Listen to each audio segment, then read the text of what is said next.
Back to the channel. If you're new to the channel, welcome to the channel.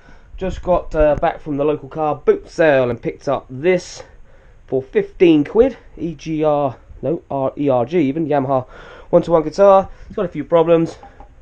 Yeah, bit of a mess. But to do up and flip, that'll be another video. We've got a couple of guitar cases here, which belong to a subscriber and has been given to me to look at. A few issues with both of these, so let's have a look at what we got in here. Nice case. Ooh, that's a beauty. Look at that. We've got an Epiphone ES339. What a lovely guitar. We'll have a closer look at these. Probably do a separate video on this one and a separate video on the other one. This one I believe is just a setup. They've included the strings in there for me, so we're just going to give that a setup. Lovely jubbly. And in here got an acoustic, I think. It open. Ooh, very nice. Which is a Furch. Not a brand I'm familiar with. Very nice guitar. I believe this is an action problem. Yeah, the action is huge. Look how high that action is. Schmoodle do. It's basically unplayable like that. So I'm going to do this one first, which is pretty straightforward. It's just basically lowering the nut, and we'll do a truss rod if it needs it, and that's basically it. New strings. Bob's your monkey. Looks very nice. I like this guitar. It's very nice. It looks good quality, high quality. So this will be the offending thing here. It's an extremely compensated bridge. This is a normal kind you'd find, but it's compensated on the B and E. But yeah. So we're going to whip that out and we're going to file that down. That's basically all you're going to do, so we can get it down nice and low. And we'll look at the truss rod adjustment, which is in the Elixir acoustic guitar, phosphor bronze, nano web, good strings. I used to use these myself years ago, but as I snap strings quite regularly, I now use cheap ones because I just change them out more regular, because I can't seem to go 2 weeks without snapping one. So because of my bad playing technique, what I'm going to do is I'm just going to loosen these strings off. I'm going to keep them on there for now, and then get that bridge out. Saddle, bridge, saddle, what do we call these things? And then I shall slowly sand it down and then keep checking, putting it back in and tying the strings, if that makes sense. You'll see what I mean.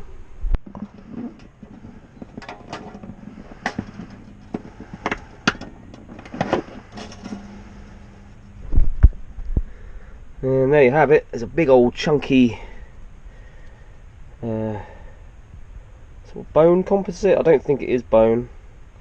It's like a I don't know what that is. Oh, it might be bone. I don't know. But either way, we're gonna have to take quite a lot off this, I think. And the way I'm gonna do that is simply, I'm gonna probably draw a line across it,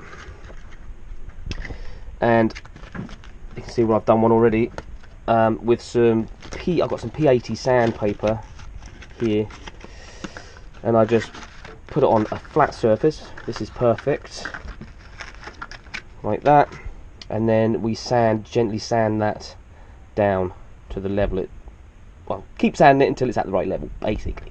On a line across there, we're going to start with that, which is like the just the thickness of the felt on the pen. We're going to shave that much off and then offer it up, and if we need to do it again, we'll do it again, and keep going until we get to a satisfactory height.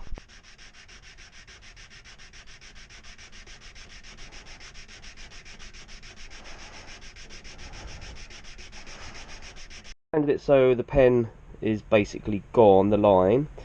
When you're doing this, if you've never done this before, I always try to keep even pressure on the saddle bridge, whatever you're calling it, and to make sure that you don't sort of go sideways, you know, tilting. Keep checking that it's not sort of like going off at an angle, and that it stays flat, especially if you're having a piezo, or you've got a piezo strip in there, because you want it to be as flat as possible so that you get contact across the piezo. My top tip, my advice for you. Anyway, let's carry on. Yeah, so we can take quite a bit off, so I'm going to come back to you when I have done that, but this is the process I do. So just draw a line, sand it down till the line's gone, draw another line, keep offering it up, making sure that you're not going too low until you get to the point where you are happy with that. And once that's done, we'll just check the truss rod, which is easy done anyway.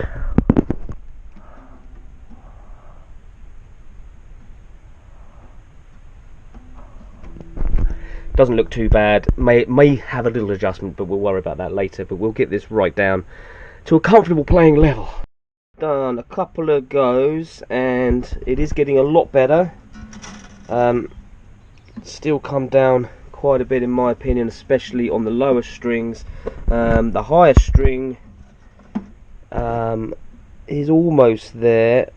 I'd like to see that a little lower, but a truss rod adjustment will bring it down a little bit more. As well, but we've got to watch, be careful that we don't lose the break angle, because when we're strumming, this string could end up sliding about. It needs to have a bit of a break angle on this. I don't know if I want to take that down anymore that side, but definitely towards the bass strings, kind of want to do that, if that makes any sense. So nothing off the where the top E goes, and then gradually just a little bit more as it goes towards the base E, the bottom E. As I'm sanding it, I'm just going to keep an eye on it, and I'm not going to let that part of the saddle bridge, whatever you're calling it, hit the sandpaper. Put a bit more pressure on this side until that line is gone.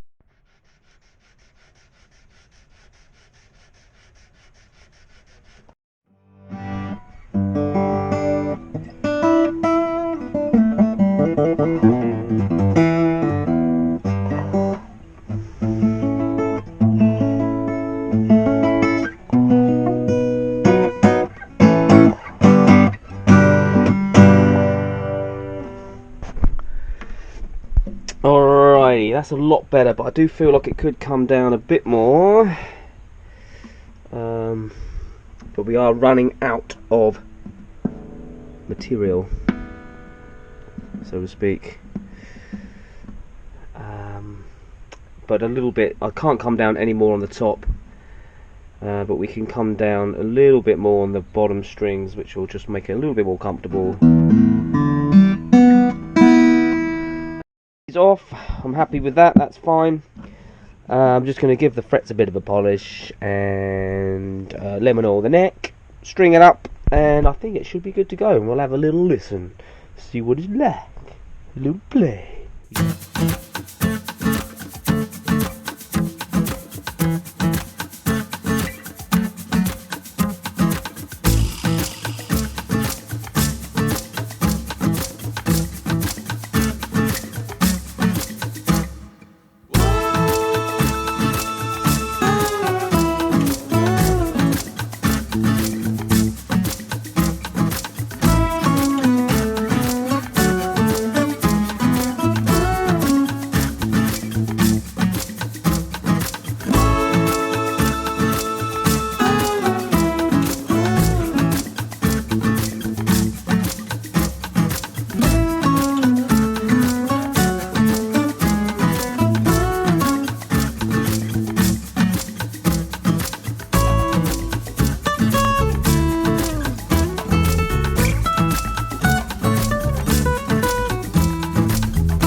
Alrighty then, this might sound a bit strange because I'm using a room mic.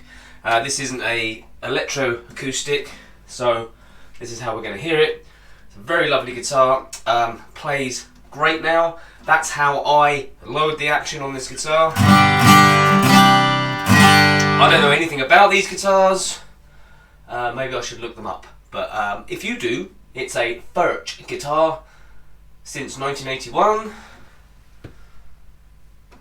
It's got like a V neck profile. It's got a nice flute, whatever they're called, on the back there. I like the tuners, I love the tuners, those open tuners are real nice. The neck's got like a satin feel to it. I'm not sure what the body is, whether it's spruce. It doesn't look like a laminate. I don't know, but here we go anyway. Pretty much unplayable before.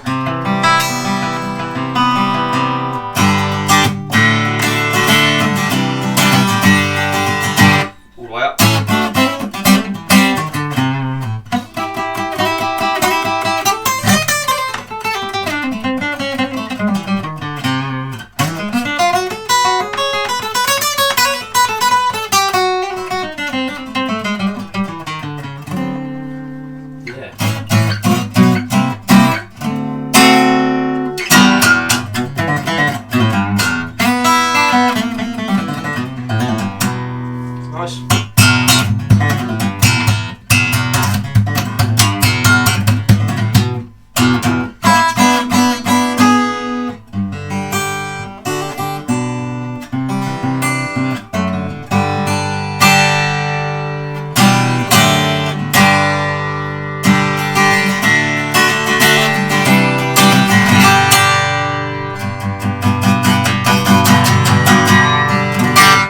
Yeah, so I'm really happy with that.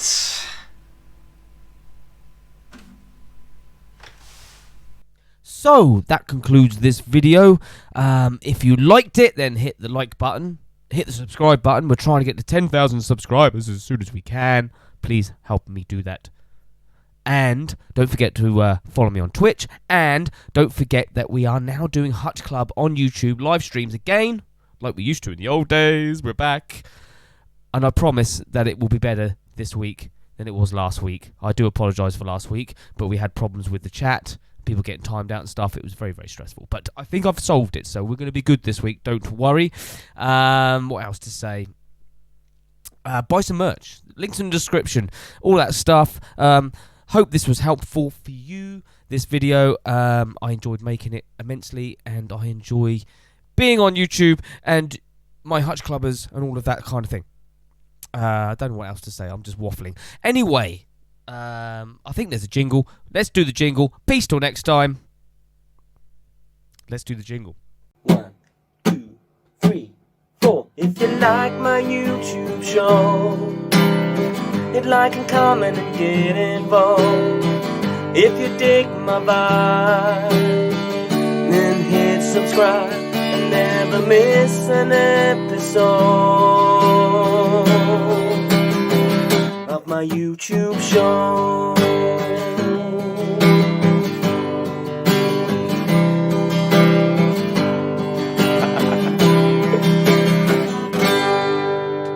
Peace. Till next time.